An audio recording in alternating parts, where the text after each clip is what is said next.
All right. Hello, everybody.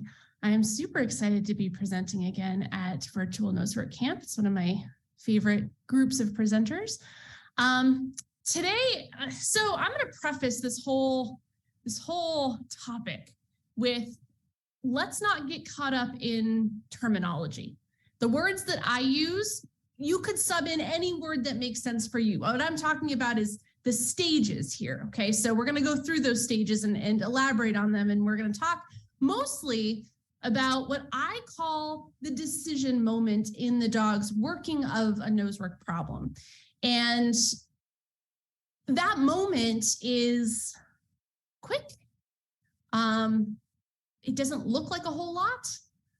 It's hard to reward, although I would argue that it's probably one of the most important pieces to the picture to build a confident nosework dog. So what are we paying really? Throughout the course of a search, there are many different aspects that could be rewardable through that process. We typically, as humans who are focused on trialing, oftentimes, who are focused on the end picture, oftentimes, we often focus on that end result because it makes us feel good. You know, when a dog executes a search and we feel like, yeah, you know, I would be able to call that in a trial. How many of you in a training session have said, well, I would have called that when your dog shows interest in something or does something else, maybe false alerts on something? Well, I would have called that in trial. It's because we're focused on the final picture, and that it makes us feel like we'll be able to do it later, right? When it's blind. So throughout the course of the dog's learning, though, we need to maintain balance and reinforcement for all of these stages. They're all equally important. And I will keep reiterating that I don't want you to take away from this that rewarding the end picture is bad, because it's not. But rewarding only the end picture might get you into a little bit of trouble as you go. So we're going to just assume right off the bat, this is oversimplified. There are dozens of stages that your dog goes through when they're executing a search. Oversimplified, though, we're going to call it 3 phases. I call them recognition, decision, and communication. Okay? Let's talk about recognition. This is phase 1. It's the moment the dog recognizes the odor cone. Now, yeah, we could say that the dog simply entering a room where odor is present, the dog recognizes that odor is there, but he doesn't recognize how to work out that problem. He's taking in the information. So recognition is just a little bit beyond that.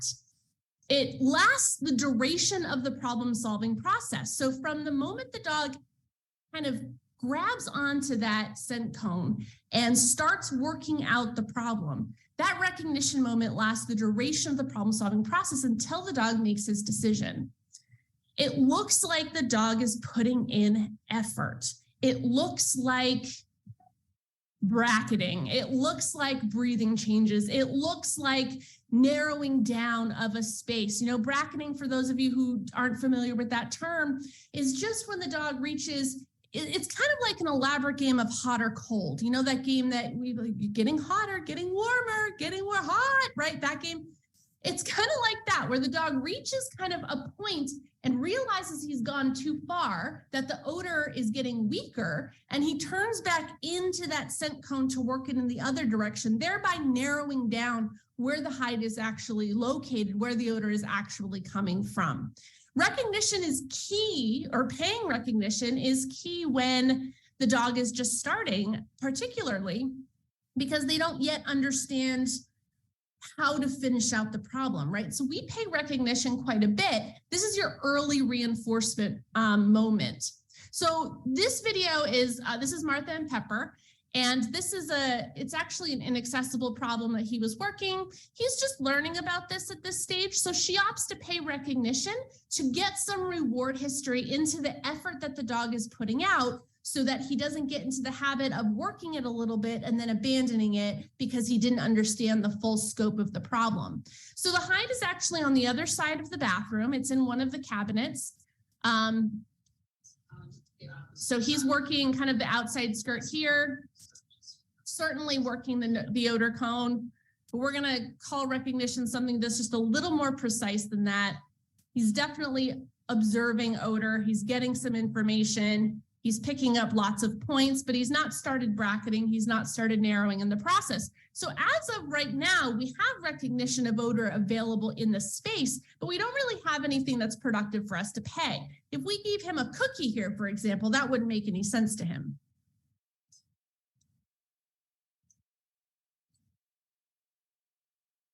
So here's where we start to get a little bit of bracketing. We have increased breathing noises. We have him kind of navigating back and forth. You see him go up and evaluate the top of the counter there and come back down.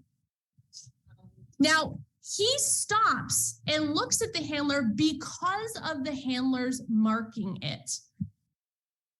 Excellent. He didn't make a decision here, and that's important to notice. It was an intentional decision on the handler's part to reward something that was effort, and that's totally okay. I'm just illustrating for the point of kind of teaching and instruction, this problem for this dog wasn't completely solved. She interrupted it so she could get some reinforcement history into the problem that the dog was solving and provides his payments kind of as close to source as she can get. But the picture was stopped because of the handler, not because the dog made an independent decision. So that's kind of phase one, right? The rewarding the recognition, the quick payment, the almost rewarding interest. We'll talk a little bit about that later.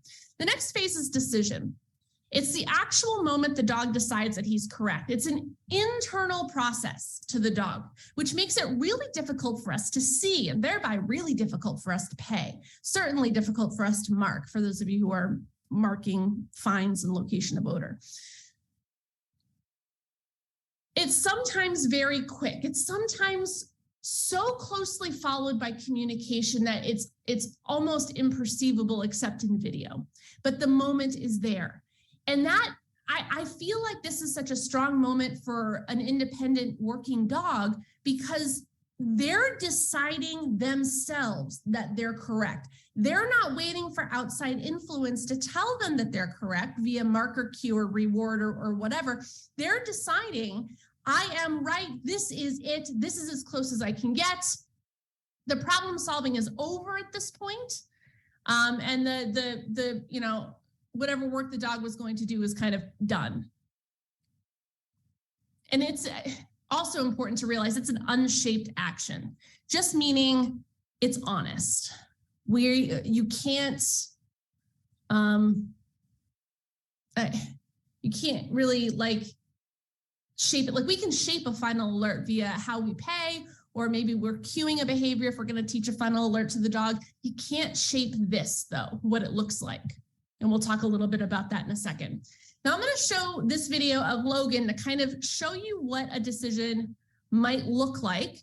He's a moderately moving dog, meaning he's not that quick, which makes it easier for us to see what his actions are. And most importantly, he's deliberate in his work. So when he makes a decision, it's pretty profound. Like you're not going to talk him out of it. The problem with this video is it happens.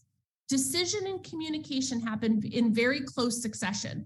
So just kind of bear with me here. I think there's two examples in this. So here's recognition. He starts working the odor cone. You can see it on the side of that bureau. Whoop. Ah. Now I can't play the video.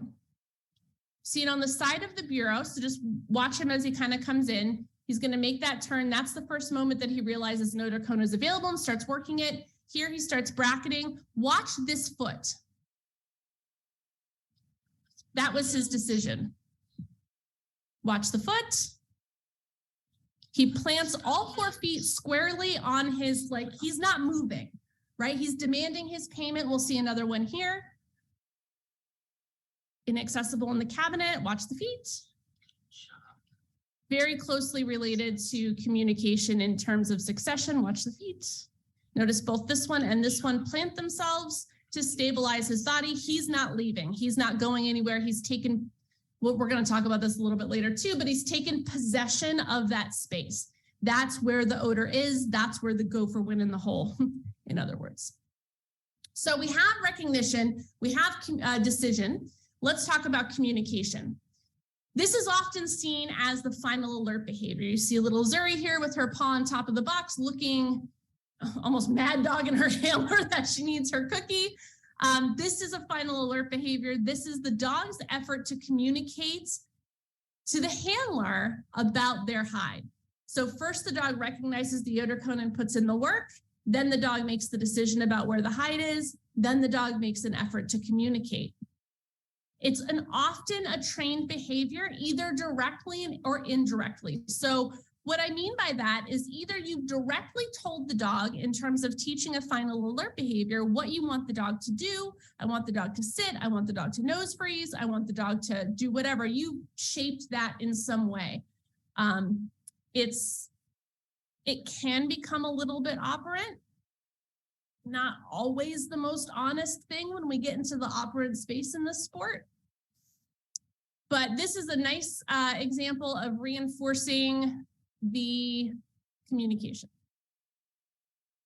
So here you have recognition. The dog starts to pick up the odor cone. She's going to abandon it. This is also an inaccessible hide. It's a new idea for the dog.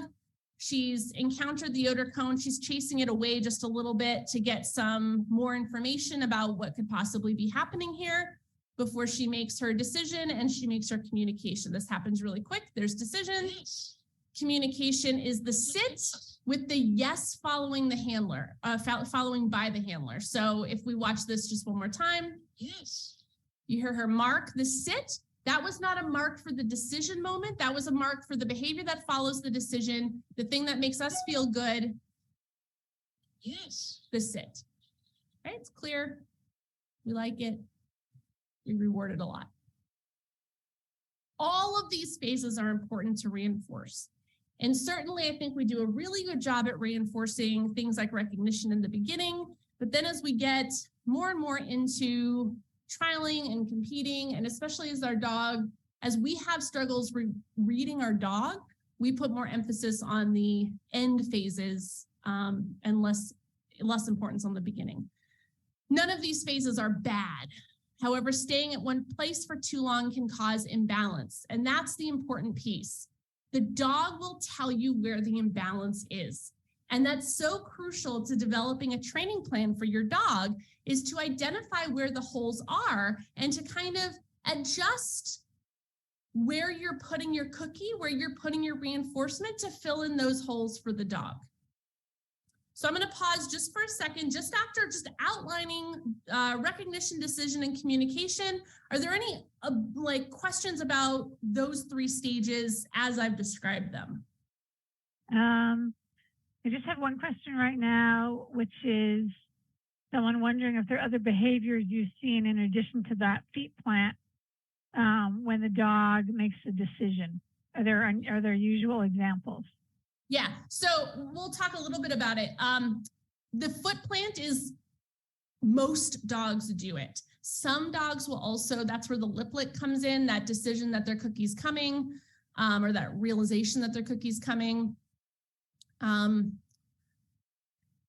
But the possession, especially if it's built like that taking ownership of the space and stabilizing the behavior, the movement of the dog is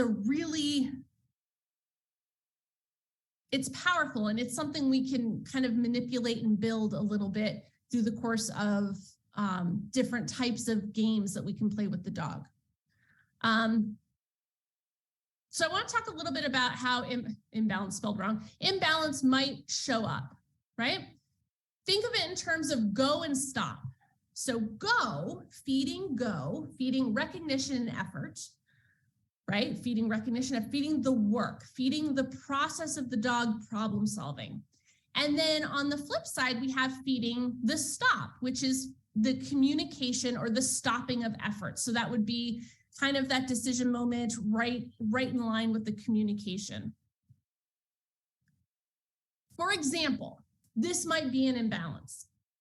Dogs that don't communicate to the handler have often been rewarded for go too much. So dogs that, oftentimes people who come to me in lessons or whatever to work on something, often the complaint will be that my dog won't stop on the odor, or they won't tell me about it, or something along these lines. And oftentimes I can pull apart kind of that dog's reinforcement history to a history that has that dog being rewarded quickly in the aspect of kind of what Martha was doing with Pepper on that inaccessible hide, the boxer, too often. So when that happens, when the dog is rewarded for go too often, the dog never really has the experience of making a decision because he's never had to, because we become really good at reading interest, and we become really good at calling alerts and being successful based on interest until it bites us, right? Until something happens and we read it wrong or whatever. That's a side note. But dogs that don't know how to stop have often been rewarded and go too often. So we need to just delay the reinforcement and try to manipulate the dog so that they can make a decision and get the reinforcement for the decision. Dogs that stop too early or false alert with their final behavior have often been rewarded in stop too much. So those dogs are dogs that have too much emphasis put on the final behavior, the look back, the sit, the nose freeze, whatever, thereby creating an imbalance in the dog to say the work is less important than the final product. And the final product is the most important. So especially with dogs that get impatient or frustrated or get confused in a problem that's presented with them, they don't understand how to solve it, they will offer up this kind of final alert behavior, whatever that is for you. And we can remedy that often by rewarding recognition and effort a little bit more. So here's the $50 million question. How do we pay the go? And I think I did a webinar camps ago, on rewarding effort. And this would be not waiting for the finished product to pay something you like. This is the timing that Martha had with Pepper, the boxer, working the inaccessible hide in the cabinet. Not waiting for the dog to make the decision, putting that on hold, realizing that as long as the dog understands how to make a choice, as long as the dog understands that once he understands how to solve the problem, the decision will be there. But in learning something new, like Pepper and that inaccessible hide, it's important that we reward his effort to do so along the way, instead of risking the dog kind of abandoning the problem or getting confused. And then, of course, we have pairing. Pairing is an excellent way to reward the go. It also starts rewarding the beginning of a decision, right? So pairing rewards just as the dog gets there, rewarding the solving of the problem and the beginning of the decision. Pairing is super important. I think it's important how you pair. These little pairing aids that are on the screen here are fantastic. The cookie gets wedged in there, so it's not just a snag and run. The dog has to kind of be in that moment for a little while with the odor while he extracts his cookie, or the handler can help him.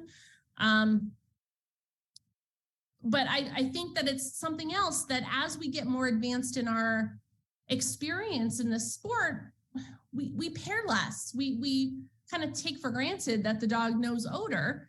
So we become imbalanced again because we put more emphasis on the stop behavior. So the go is rewarded frequently in the beginning. When we're imprinting odor, when we're teaching our dogs to search odor, we pair a lot. We, reward the effort quite a bit. And how do we pay the stop? We need to wait for the dog to complete the problem. I'll often do this with single hides.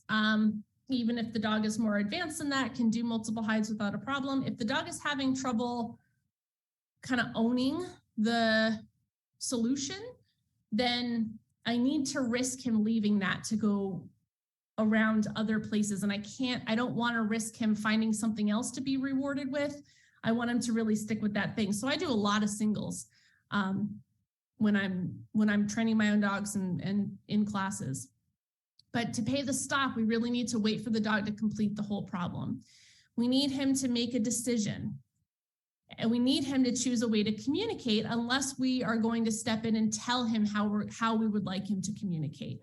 Like in the instance of the paw alert, you may not like that. You may step in and give the dog an alternate behavior. This one, the stop, is the most often reinforced. It's the end of the picture. It just makes us feel good. It makes us feel good to see the dog go through all the stages. It makes us feel like we can call it in trial. And we tilt that scale too much in that direction. All right, I feel like I'm zooming through this. So keyword is balance for the folks who are looking for CEUs.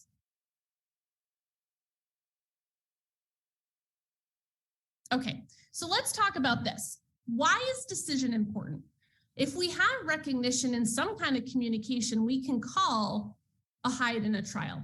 Even if we just have recognition, most of us are pretty good at calling based on interest. You see the bracketing, you see the narrowing down, you might call it early, right? Before the dog has completed the problem. Not a problem there. But I would argue that the decision moment is the most important phase in these three kind of oversimplified phases. And it's important for the confidence in the dog. And having my dog be super confident as to what they're doing and how to have success leads to confidence in the handler. I think that those of us who got through levels based on calling interest, I mean, I've certainly done it. It's not a bad thing. Again, I'm not saying that calling a hide based on the dog's interest is a bad thing, but it's a little bit of a gamble. I'm also not suggesting that we should wait every time for the dog to come to a full conclusion. Not at all. But we have to realize that if the dog has not made a decision, it's a little bit of the gamble, because there's lots of things that can catch the dog's interest. We'll look at a couple of those later. This leads to rewarding decision and paying attention to the decision moment leads to the dog knowing he's correct.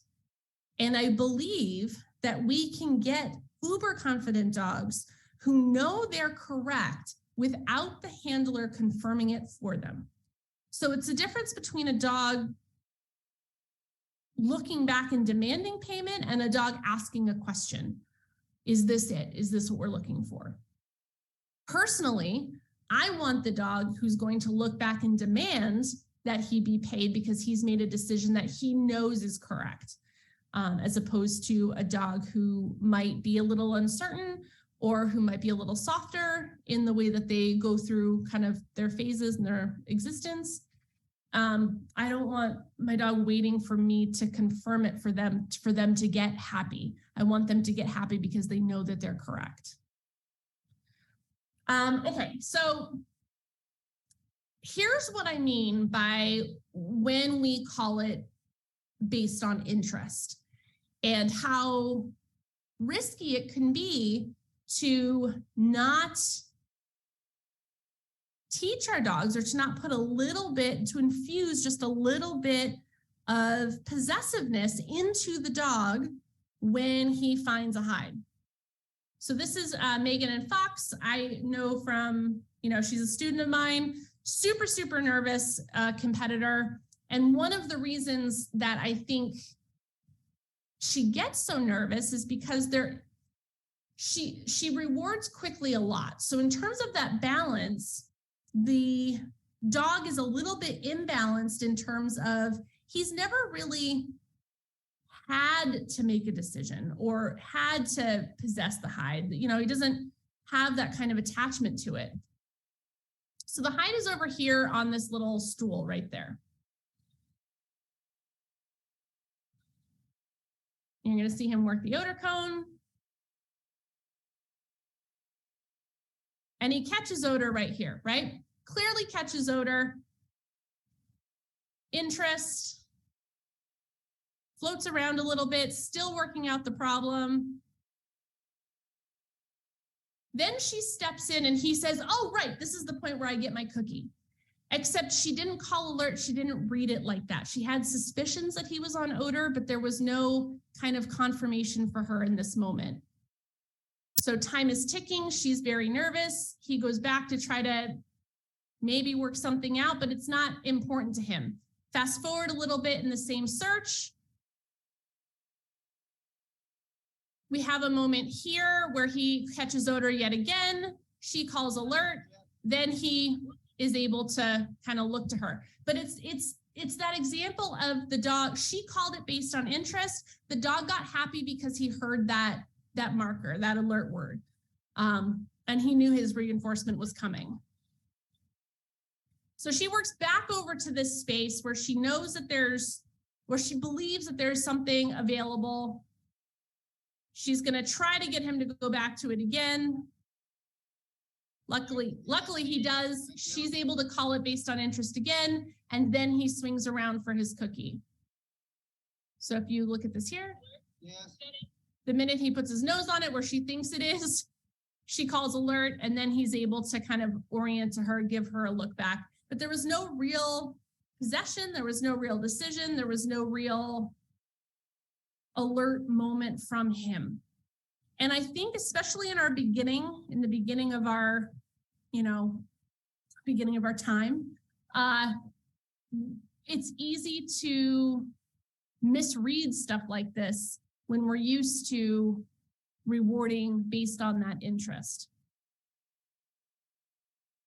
So this is what I mean by decision versus interest. This is Heather and Rocket. You're gonna see Rocket come and show interest on this black tote. It's gonna look a whole lot like decision, but the final communication doesn't come. This is a dog who has been rewarded quickly often in the past, and we're just starting to work her process in getting her to make a decision and take some possession over the hide that she's found. It's a really young dog. How many of us would have called that based on interest? She dismisses it. No possession, no communication. Search goes on a while. I cut out the boring stuff. Here's interest. The hide is here on this blue chair. She's going to stop and look at Heather when Heather speaks. I'm just coaching her there. And right here, watch the back end. Did you see the possessive moment? Mm-hmm. She's working it. She decides, ha, it's right here. Mama, bring me cookies. Right? It's so clear when you see it like this with a deliberate dog who has a little bit of that possessiveness in them. It's not hard to get this out of dogs with a little bit of possessiveness in them, but to go from a dog who, literally in one session was not taking possession, not making a decision, not able to communicate, to having this, it's a pretty quick fix with dogs like this who are kind of genetically made up, so to speak, to have a little bit more of that possessiveness to them.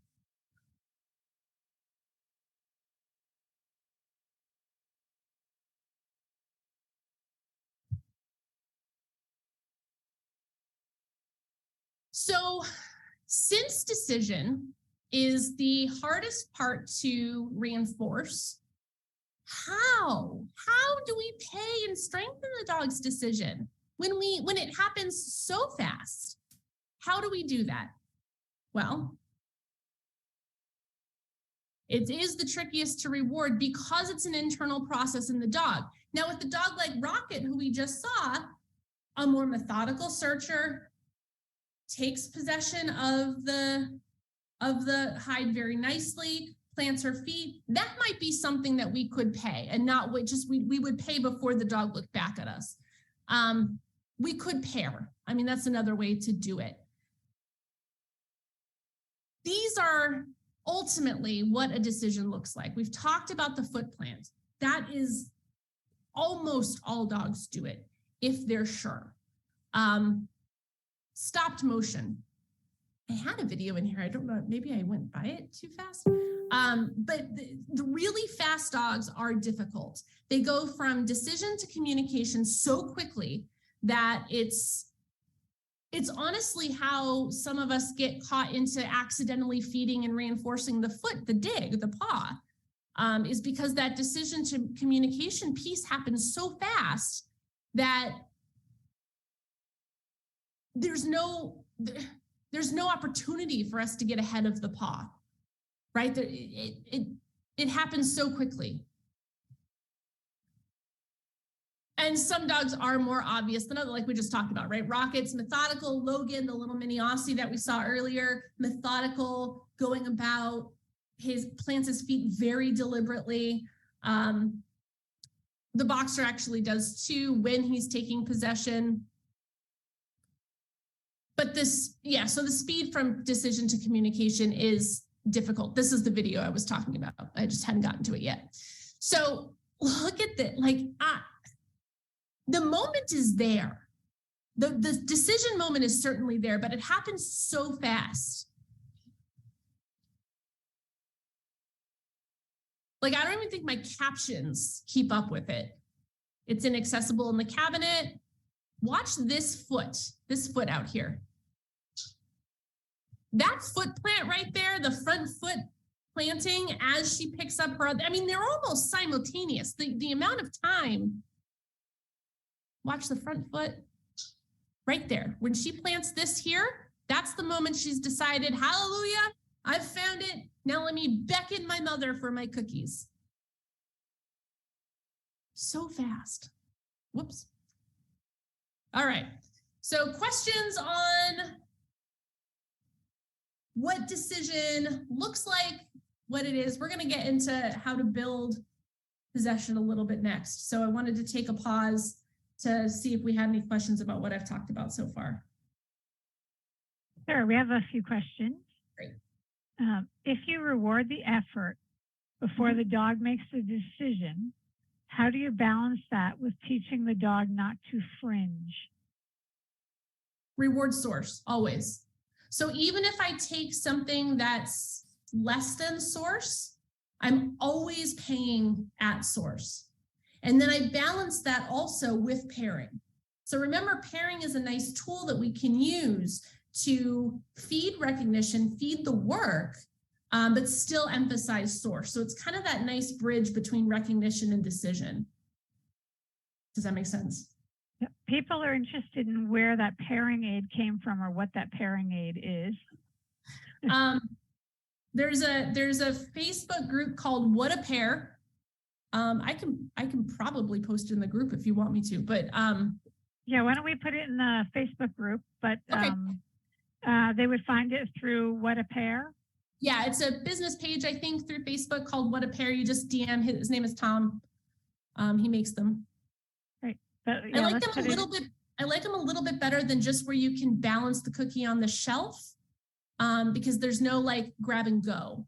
You can also flip them upside down. The whole, the little notch holds the cookie up there so they can work upside down too, which is hard. It's hard to pair upside down. So besides pairing, is there an alternative marking the decision, like a word marker or a clicker? Seems impossible to move in and pay clearly on the decision. Mm-hmm.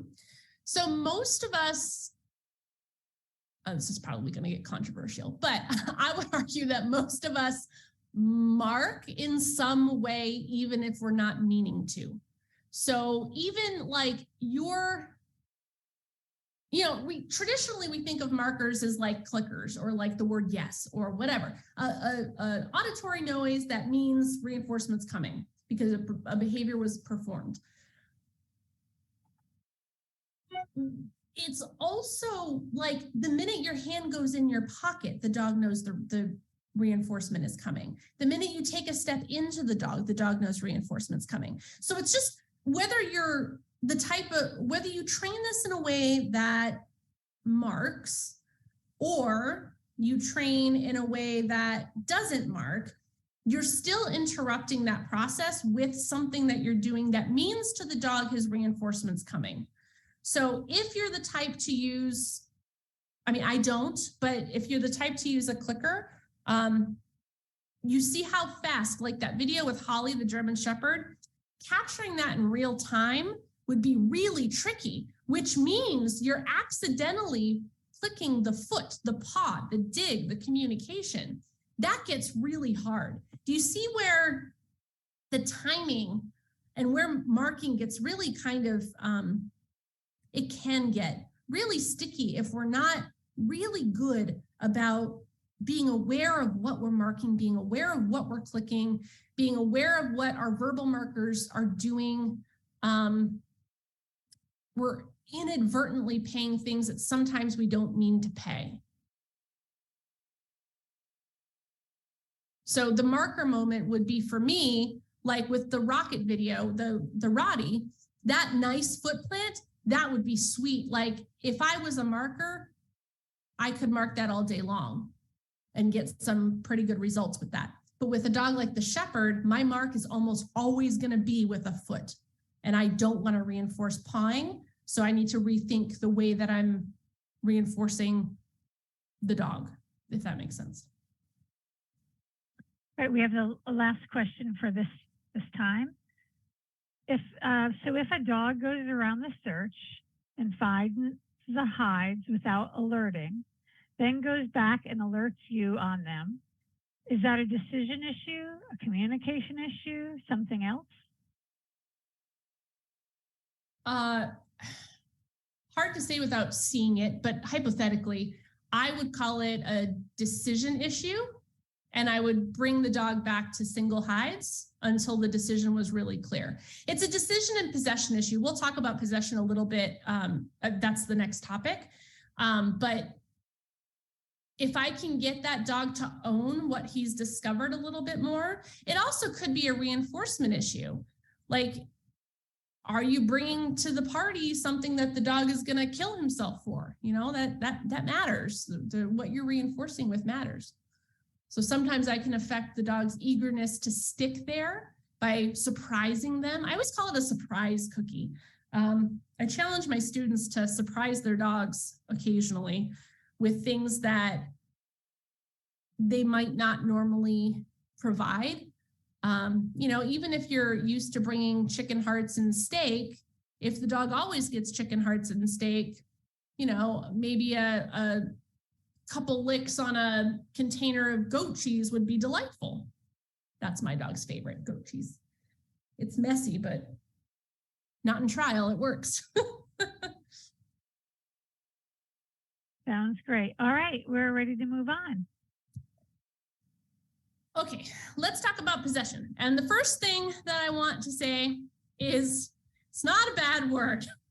I think possession gets a little bit of a bad rap because the trainer in us equates it to like resource guarding. And yes, that's a form of possession. But a lot of dogs have this ownership quality in them. And if we can bring that out just a little bit, we get better decisions. We get better alert moments. I just love this picture right here of this little dog who is so committed to source. Look at the possession here. She's completely stabilized in all of her points. She's glued to the hide. There is not like, this dog is going to have to be dragged away from this opportunity because of what it means to her, right? If we can pull this out a little bit of your dog, you'll get a little bit of a better response. The dog, you know, like the video with the Ridgeback, when he found the hide on the bench, if the dog had possession and if he got a little bit possessive about the hide that he's discovered and his reinforcement opportunity, then he's less likely to get distracted into critter smells that are right next door. He's less like, because that means that his discovery might leave. It might run away, right? Think about the dog chasing things in the yard. We have rabbits. So my dogs chase the rabbits in the yard, the stupid bunnies who decide that my yard is the yard that they're going to come in because I have two very large dogs. Why wouldn't you? And they chase the bunnies through this little divot in the bottom of my fence every time. After after they chase a bunny through that spot in the fence, they're locked onto it. Like that bunny's going to come back at any moment. They're possessing that situation because there's a reward opportunity there for them. As gross as that is, there's a reward opportunity there for them. They're going to possess that moment. I want to create the same feeling about odor because odor up until now, right? Up until I start to put a little bit of possessiveness into my dogs with this game, it's very stationary. And if your dog is a dog who enjoys the activity a little bit, you can pull a lot out of the dog by making it a little more of an active game. So it's the state of having, owning, or controlling something. And I'm a team with my dog. I control the reinforcements. He controls the access to reinforcement. The access to reinforcement is his odor. He's going to control that and thereby controlling me bringing in his reinforcement, whatever that is for him. So what does it mean in nose work? We talked about it a little bit, but ultimately, I think it adds confidence. I think it adds ownership. I think it limits drive-bys. And I think it increases the dog staying with the hide because otherwise it might leave.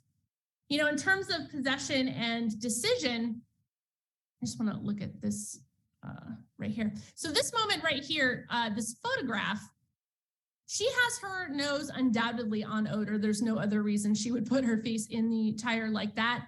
And you see her, she's a little unstable. This is a moment right before the decision. She's going to plant this foot. She's going to look back at her handler. Her handler's going to call alert, and that's going to be a good day for them. Same here. He's going to plant this. His hip's going to swing around. He's going to stabilize himself. He's going to look at his handler. His handler's going to call alert, and that's going to be a good day for them. Do you see where the way that the body moves will tell us a lot about the possession that the dog is taking?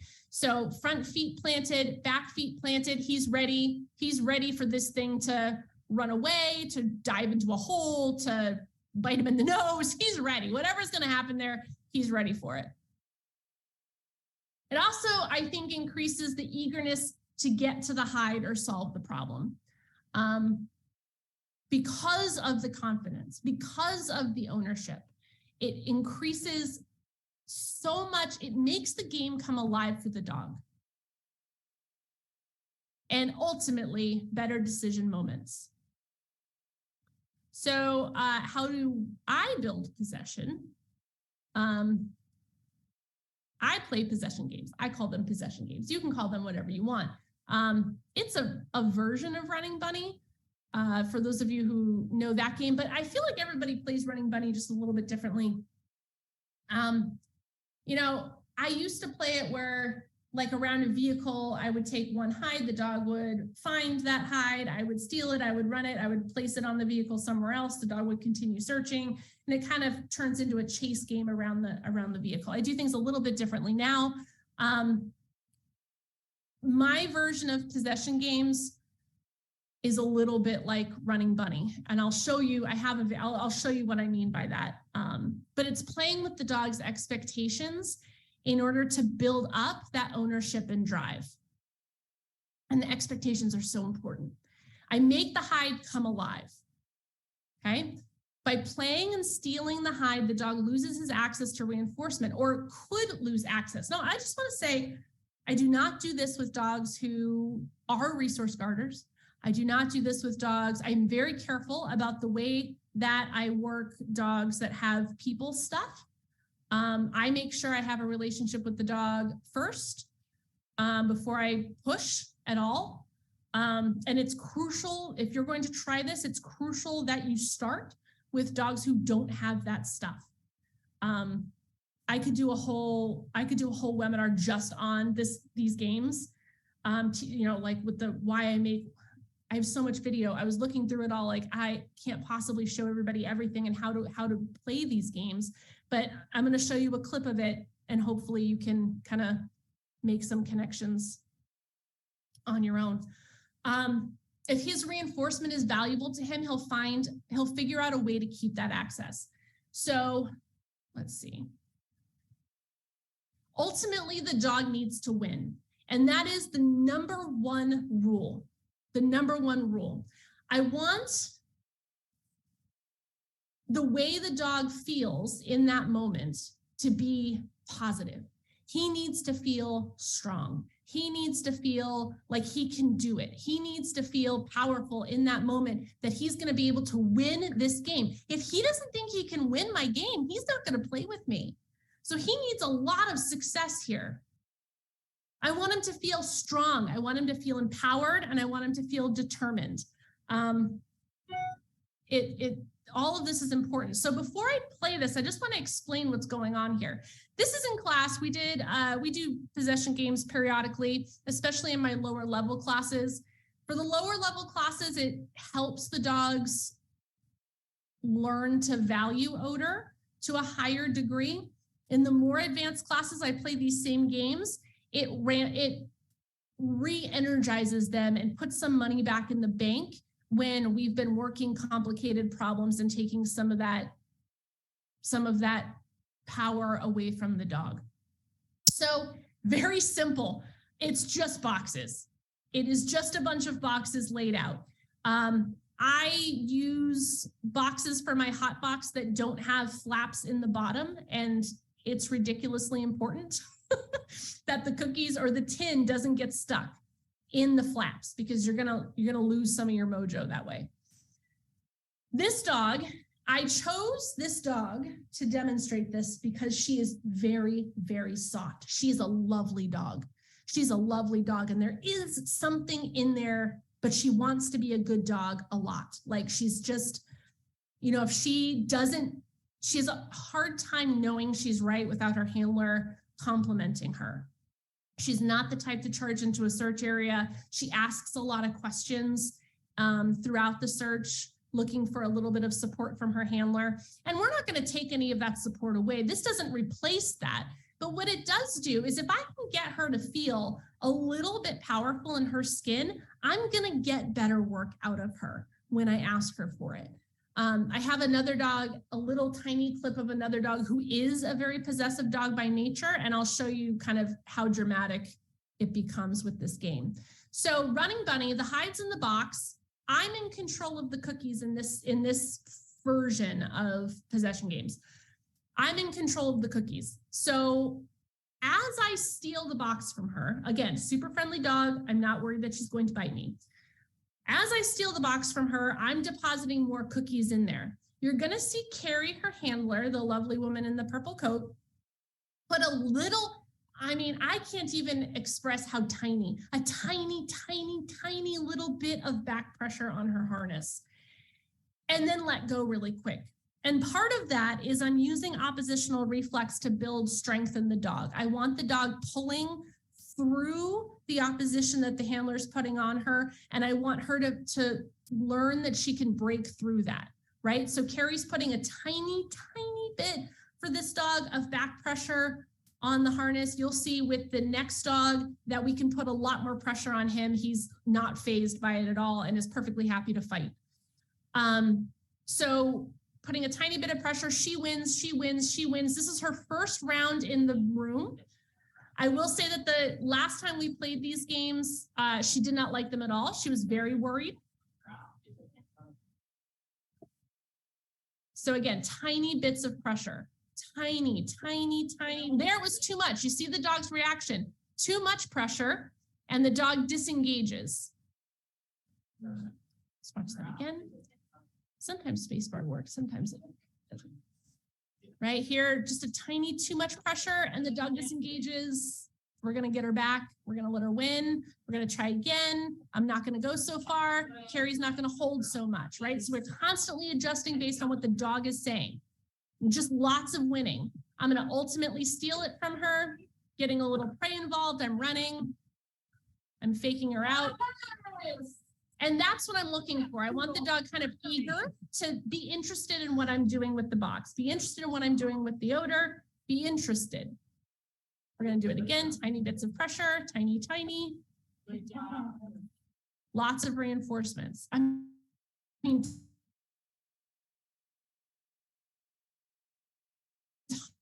tons of reinforcements. Reinforcement. And so I'm going to fake her out with a box there. So this is her second time in the building. She's pulling against her handler. Again, super, super soft dog. I'm going to tease her. My computer's having problems, I'm sorry. I'm going to tease her with this box. The odor's in there. I have her cookies in my hand. I'm going to show her the box, and then I'm going to run in.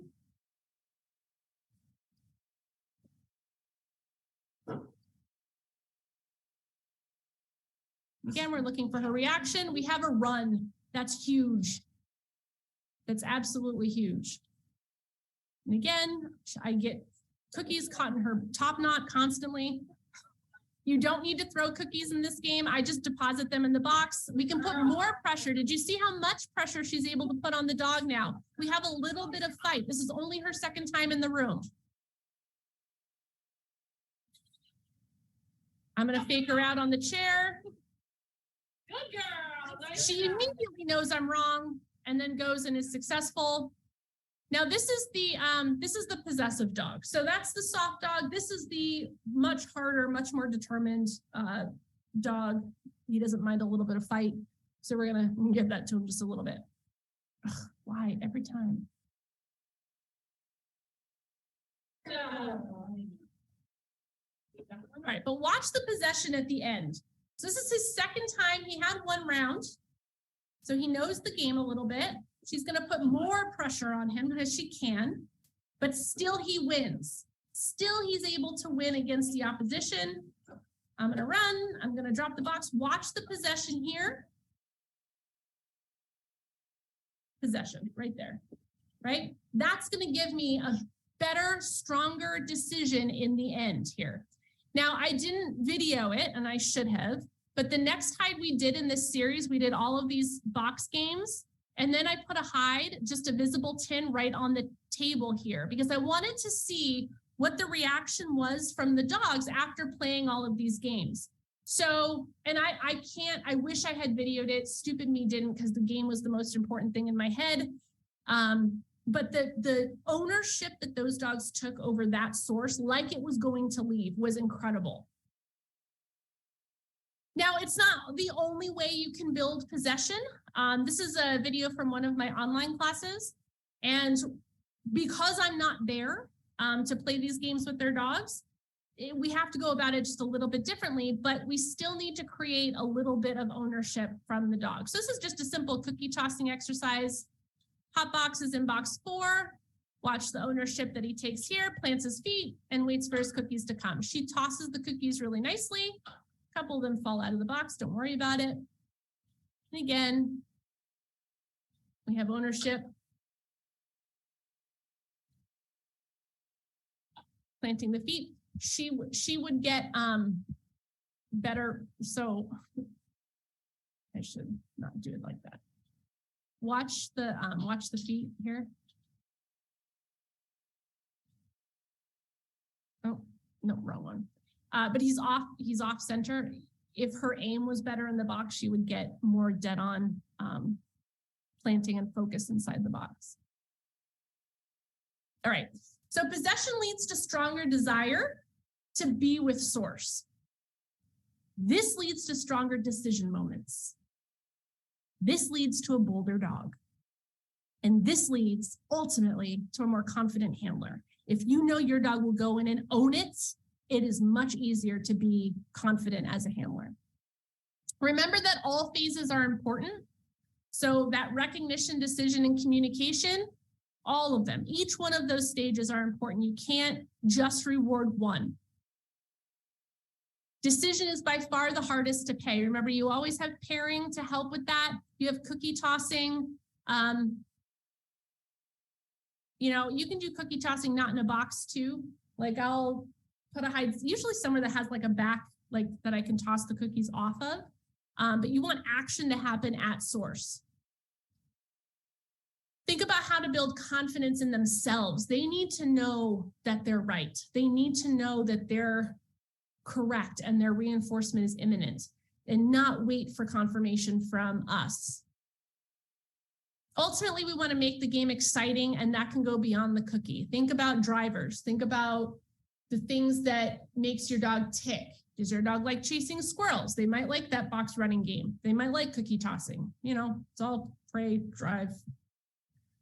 Ultimately, balance is key. And I can't emphasize this enough. Make sure you let the dog tell you where he's imbalanced, and make sure you are identifying where the errors are, because that's going to show you where that imbalance is. Ultimately, you want to fill in the holes. And for me, I want to focus on the decision. Is the dog making a decision? Can they make a decision?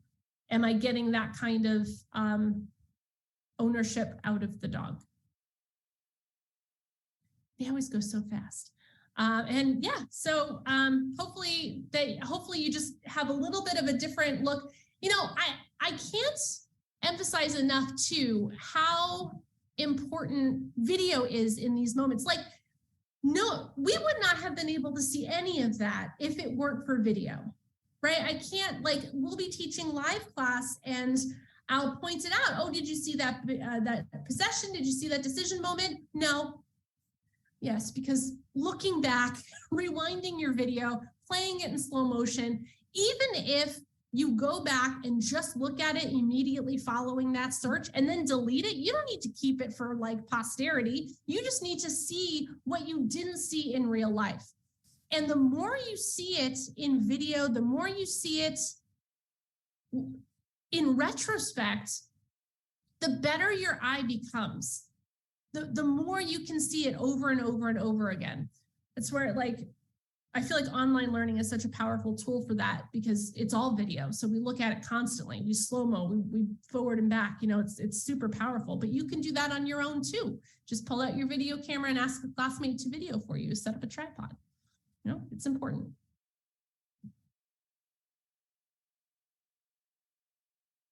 Did I lose? All right. Okay. Would you like to answer? We have a question or two, and this could be some time to answer questions. Yeah. So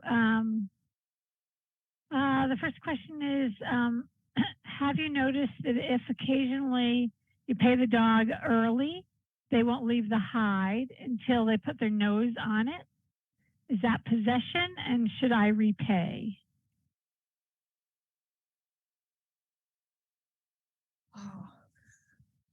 Yeah, so if I pay the dog early, I'm paying at source, right? So I'm there. If I've paid the dog and I give my recue, so for me, it's search again or again. If I say again, my expectation and what that cue means to my dog is they are going to disengage from this problem and engage another one. So for me, it's not I mean, yes, it is, but I also need the dog to understand termination, right? I need him to terminate the effort when I've paid, because again, like advanced levels in trial, you have a deep and accessible, the dog's not going to be able to solve it totally. You're going to call something that looks good to you. You're going to get a yes. You're going to feed your dog. You're going to tell your dog to search again. If he's still obsessed about that thing he can't get, that's not productive for you either. So it's kind of a different, is it possession? Yes, but I also need a termination. I need termination of effort. All right, next question is there a way to do the running bunny game by yourself, or do you always need pressure on the dog's harness?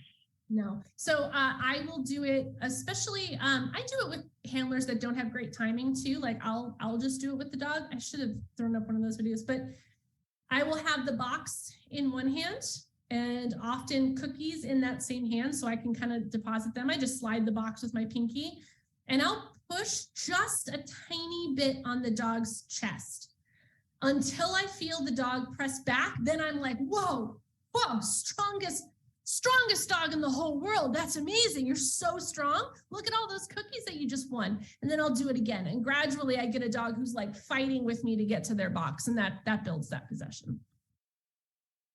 Sounds great.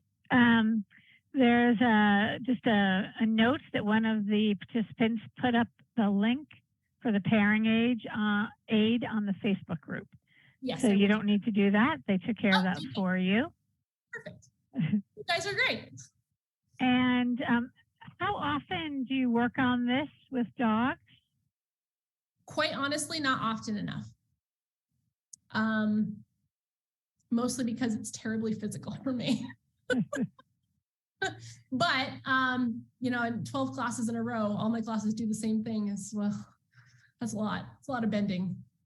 But I like to throw it in my rotation every 8 weeks or so. Probably a little bit more if I start noticing a class is having a hard time with that enthusiasm when they get there, or if I have students who are asking, dog students who are asking a lot of questions and they're not terribly clear. I use it as a recovery in my elite classes. So if we've been pushing a concept and I feel like the dog's feeling a little bit of fatigue from the concept, I'll throw this game in there. But I would say 6 to 8 weeks if I can muster the energy to do it. Sounds great. And this is something you start when they're beginning nose work and then you continue periodically? That's a really great question. No. I feel like in the very beginning, where they don't quite understand the connection of odor to food or odor to reinforcement, it's too much pressure. The dog won't understand what he's trying to keep. He won't understand what he's trying to fight for, and he won't fight. You'll kind of, I don't want to say poison the experience, but I want to say poison the experience. It's too much pressure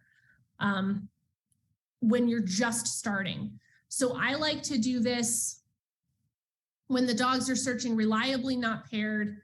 They understand what odor is, and the only thing I'm trying to tweak is the ownership that they're taking when they get there.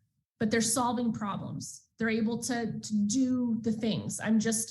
I want that possession, I want that decision moment to be a little bit stronger, then I'll throw in this game. So in the very beginning, baby stages, it's a lot of pressure on a lot of dogs. Some dogs don't care. Some dogs will fight through the pressure for cookies and they're perfectly fine. But I feel like the majority of dogs are more like what you see in the poodle in Siren, and less what you see in Merlin, the mix. So personally, I would not touch this until I have some relationship with the dog and odor.